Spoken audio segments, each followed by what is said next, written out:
Hello students, class 9 के social science के history के लेसन नंबर 3 यूरोप में समाजवाद एवं रूसी क्रांति के पार्ट 3 में आपका स्वागत है। बच्चों, पार्ट 2 में हमने पढ़ा था कि 1914 में रूस और उसके पूरे साम्राज्य पर जार निकोलस द्वितीय का शासन था। 1917 की अक्टूबर क्रांति के जरिए रूस की सत्ता पर समाजवादियों ने कब्जा कर लिया।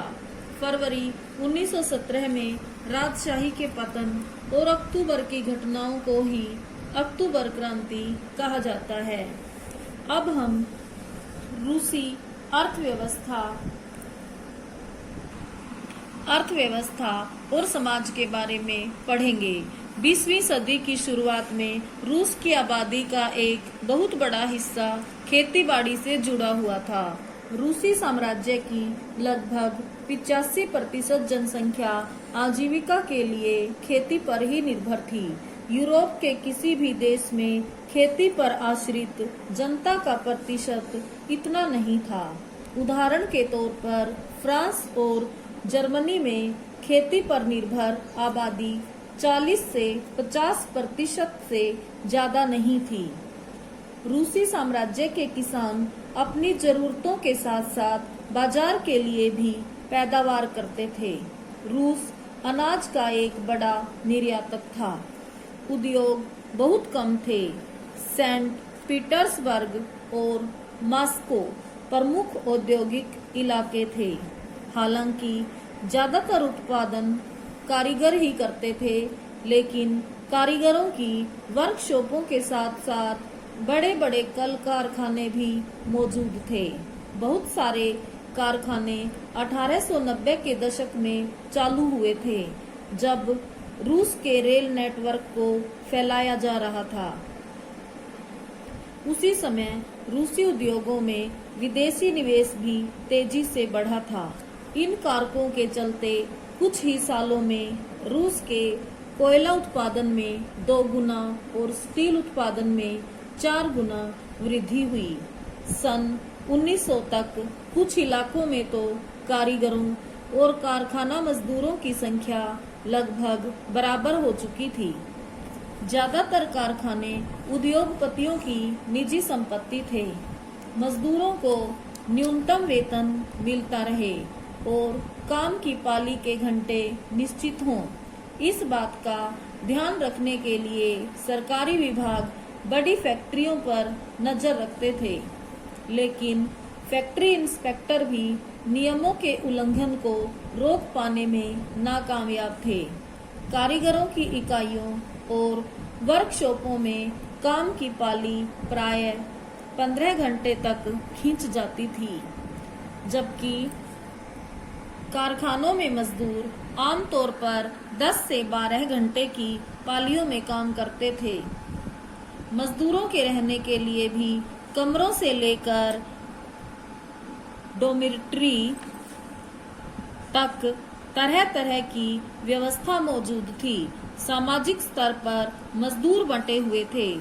कुछ मजदूर अपने मूल गांव के साथ अभी भी गहरे संबंध बनाए हुए थे। बहुत सारे मजदूर स्थायी रूप से शहरों में ही बस चुके थे। उनके बीच योग्यता और दक्षता के स्तर पर भी काफी फर्क था। सेंट पीटर्सबर्ग के एक धातु मजदूर ने कहा था, धातु कर्मी मजदूरों में खुद को साहब मानते थे। उनके काम में ज्यादा प्रशिक्षण और निपुणता की जरूरत जो रहती थी। 1914 में फैक्ट्री मजदूरों में औरतों की संख्या 31% थी, लेकिन उन्हें पुरुष मजदूरों के मुकाबले कम वेतन मिलता था। मर्दों की तनख्वाह के मुकाबले आधे से 3/4 तक। मजदूरों के बीच मौजूद फासला उनके पहनावे और व्यवहार में भी साफ दिखाई देता था।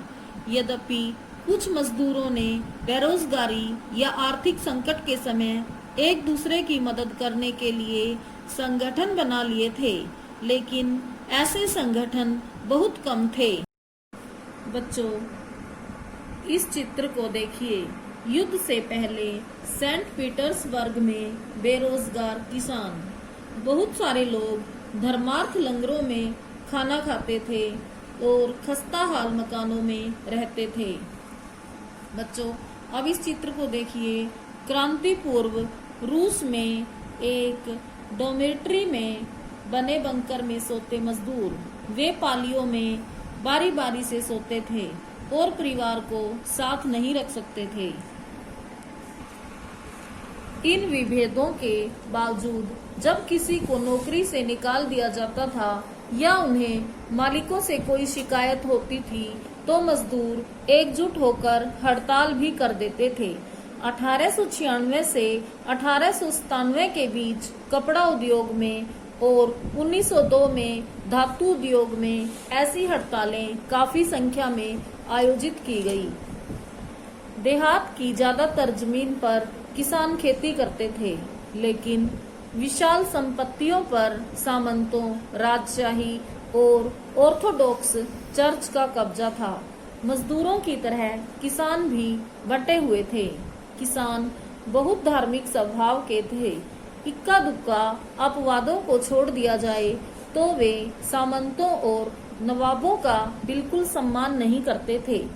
नवाबों और सामंतों को जो सत्ता और हैसियत मिली हुई थी वह लोकप्रियता की वजह से नहीं, बल्कि जार के प्रति उनकी निष्ठा और सेवाओं के बदले में मिली थी।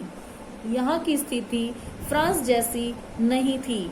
मिसाल के तौर पर फ्रांसीसी क्रांति के दौरान ब्रिटेनी के किसान न केवल नवाबों का सम्मान करते थे, बल्कि उन्होंने नवाबों को बचाने के लिए बाकायदा लड़ाइयाँ भी लड़ी। इसके विपरीत रूस के किसान चाहते थे कि नवाबों की जमीन छीनकर किसानों के बीच बांट दी जाए। बहुधा वह लगान भी नहीं चुकाते थे। कई जगह तो जमींदारों की हत्या भी की जा चुकी थी। 1902 में दक्षिणी रूस में ऐसी घटनाएं बड़े पैमाने पर घटी। 1905 में तो पूरे रूस में ही ऐसी घटनाएं घटने लगी। रूसी किसान यूरोप के बाकी किसानों के मुकाबले एक और लिहाज से भी भिन्न थे। यहाँ के किसान समय समय पर सारी जमीन को अपने कम्यून को सौंप देते थे और फिर कम्यून ही प्रत्येक परिवार की जरूरत के हिसाब से किसानों को जमीन बांटता था। रूस में समाजवाद। 1914 से पहले रूस में सभी राजनीतिक पार्टियां गैर कानूनी थी। मार्क्स के विचारों को मानने वाले समाजवादियों ने 1898 में Russian social democratic workers party, रूसी सामाजिक लोकतांत्रिक श्रमिक पार्टी का गठन किया था। सरकारी आतंक के कारण इस पार्टी को गैर कानूनी संगठन के रूप में काम करना पड़ता था।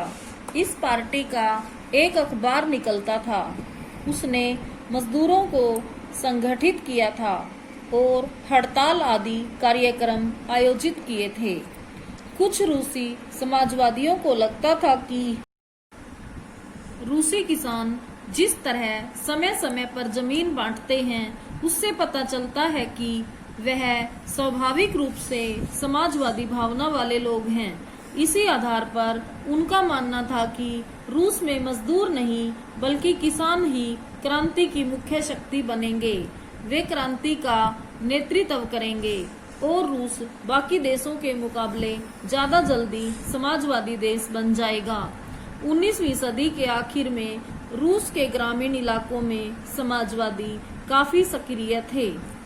सन 1900 में उन्होंने सोशलिस्ट रेवोल्यूशनरी पार्टी, समाजवादी क्रांतिकारी पार्टी का गठन कर लिया। इस पार्टी ने किसानों के अधिकारों के लिए संघर्ष किया और मांग की कि सामंतों के कब्जे वाली जमीन फौरन किसानों को सौंपी जाए।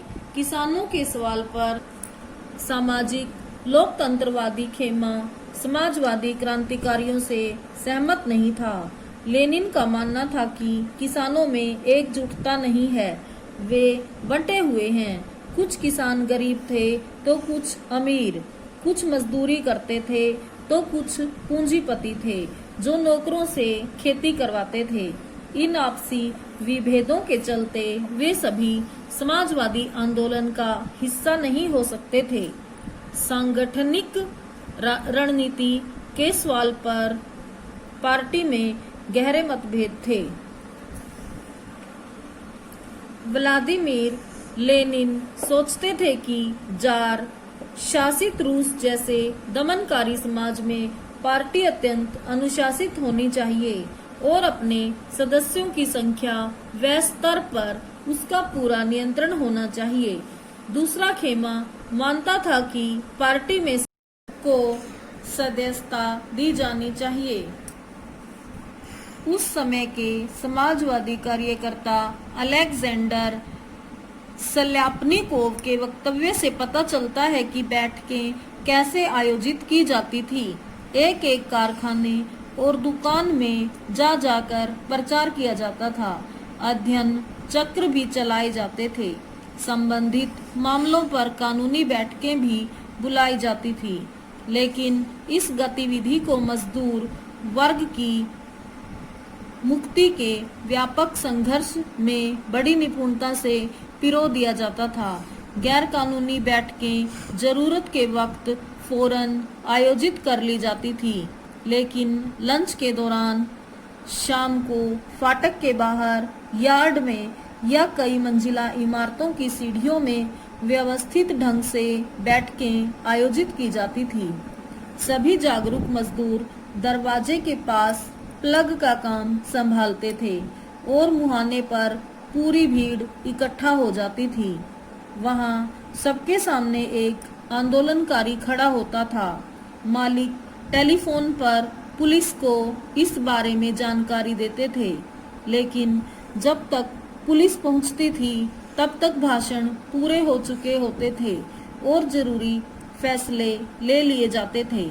Alexander Shlyapnikov on the eve of 1917 reminiscences from the revolutionary underground।